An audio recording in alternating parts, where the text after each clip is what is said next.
It's Tai Chi Chuan is the Mandarin.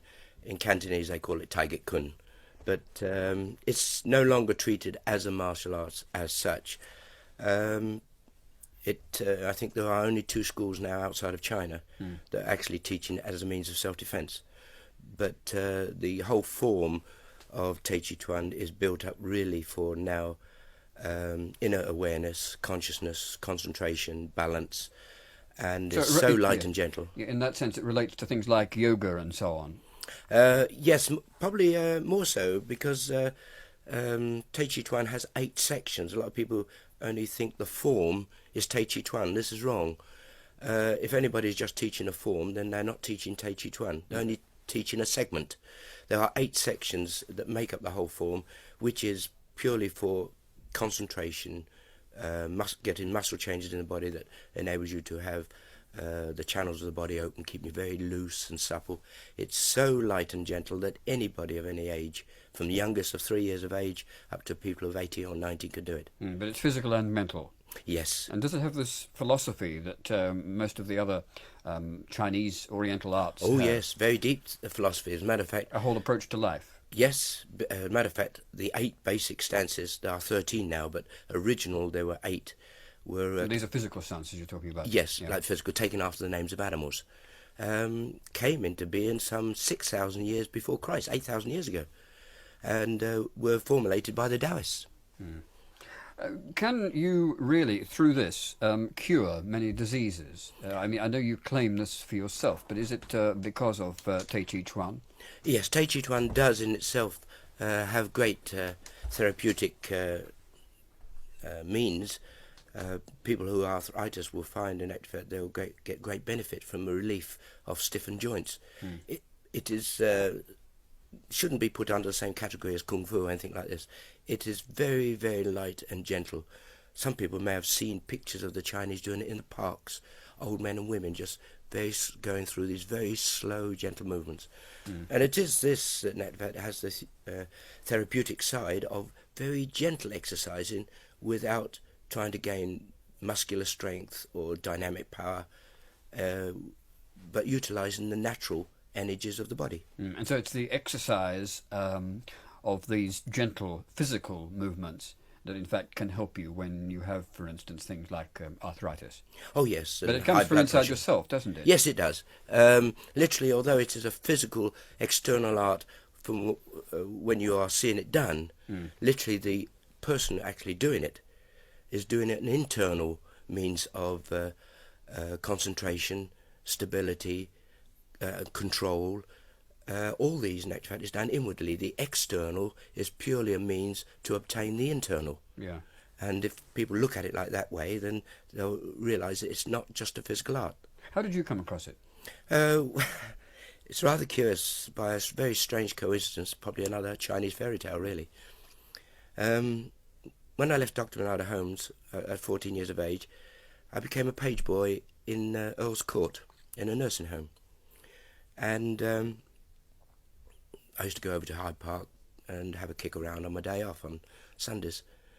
And I happened to be playing with my ball when my ball actually hit the back of the head of a gentleman sitting on a park bench. Who was doing these gentle movements? No, he was sitting there, just sitting there very quietly. And I went over to retrieve my ball, and I came up to the front of him to apologise, and I saw he was Chinese. And we got talking, and he was an importer-exporter, very much alone. He had no family. And I was, of course, naturally an orphan, having no family of my own. And the friendship gradually grew and grew, until eventually, in fact, after many meetings, he invited me to his club in Holborn, Red Lion Square, which he had a little club meeting 3-4 times a week. And from then on, I practiced under him almost continuously. And I suppose, like all the Oriental arts, it has a very, very long history. Oh yes, the particular style that Chan Li practiced and him and his family go back 3,000-4,000 years BC. I know many of our listeners would like to put questions to you about Tai Chi Chuan, and you can phone in on 353-8111 and talk to Cliff Soo, who's with us through until about 12 o'clock. 353-8111. We mentioned this business about rheumatism and so on a moment ago. What does the medical profession think about all that? Well, it doesn't clash with anything. If anybody has any doubt at all, then they should go naturally to their own doctor. Yeah. See, I've read all sorts of stories about how wonderful it all is and how this can be cured and that bit can be cured. But do you actually claim yourself to be able to cure somebody else? Well, I've actually claimed I've cured thousands. Still, let me put it this way: I don't cure them. I give them the means of curing themselves. Yeah. So the medical profession has got no argument with you, but it might very well have an argument with individuals curing themselves and find it mystifying, at least. Well, yes, but I mean, let's face it, there are many herbal therapies, there are many health stores who sell herbs, there are many people who, in fact, homeopathy, isn't it? There's one over here that do health cures. So this is just another thing that the medical profession has got to contend with. Well, it's another thing that the medical profession should have contended with, 180 years ago when they first started? Because we've been in existence now 8,000 years. Yeah. Herbal therapy in China goes back 7,000 years before Christ. Yes, but if all these things had been all that effective, we wouldn't have needed a medical profession. So obviously it's not the be-all and end-all, is it? No, but in actual fact, you haven't got anybody in China suffering all that much from arthritis. And cancer is hardly known in China. You say diseases. You say some rather extraordinary things. I've been reading about you, and you say that women should take over the world. What do you mean by that, and why do you think women should take over the world? Well, I won't say I should think they should take over the world. They will take over the world. Within 200 years, women, in actual fact, will be having most of the key jobs throughout the world. They are mentally, physically, and spiritually stronger than men. They're more perceptive. There are more women mediums and clairvoyants. They are spiritually stronger. And if a man was wise, he would take his wife's advice on many things, because women are very perceptive indeed. And they are, people don't realise it, they are physically stronger too. Women live older than men.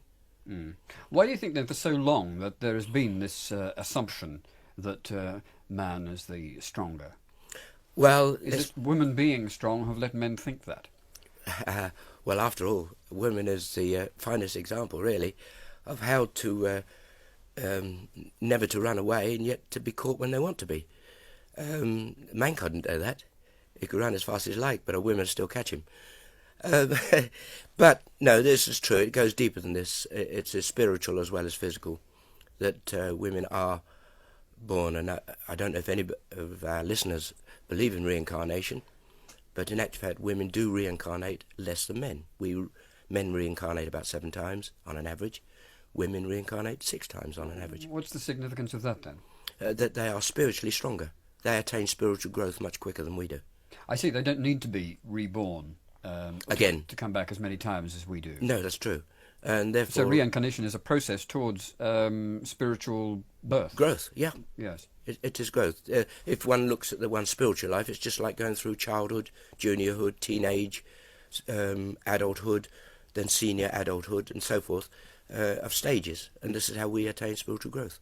Has women's superiority got anything to do with the fact that it is the woman who bears the human being, bears the child?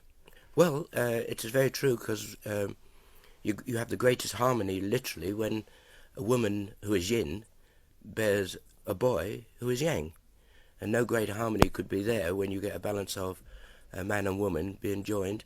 But of course, the woman, mother and son. Mother and son. Yes. Let's look further at reincarnation. I've always found it fascinating because it's not something you can prove, really, is it? No. One has to live spiritually. And it applies to most spiritual things, of course. They're very difficult to prove, aren't they? Yeah, but one doesn't have to prove them. You see, let's face it, all right, we are asked to believe that there is God in existence. Now, we all believe this. We call it the Supreme Spirit. You may call it God. But this spirit exists, and we're asked to believe it. Now, the Taoists, of which I am, not only believe in it, we in actual fact live according to the rules of the universe, and you can see it going on every day of your life. God walks the streets with us. if we only become more aware of it, more conscious of it, we see the miracles that happen in the streets every day of our lives, and not just only in the Bible. Believing in a superior being is a need in us, isn't it? It's a need to actually believe that we are not just something that's going to be here for a limited time, that there is something greater than that. Far greater than us. Something that in fact created what we are. Yes, and I think most people believe this. Most people believe inside themselves that But God does exist. Yeah, isn't that because we just simply can't accept ourselves in isolation? Well, I think most of us really realise just how puny we are. That what is the use of us living on this earth for so many years, then dying at the end of it, and nothing gained?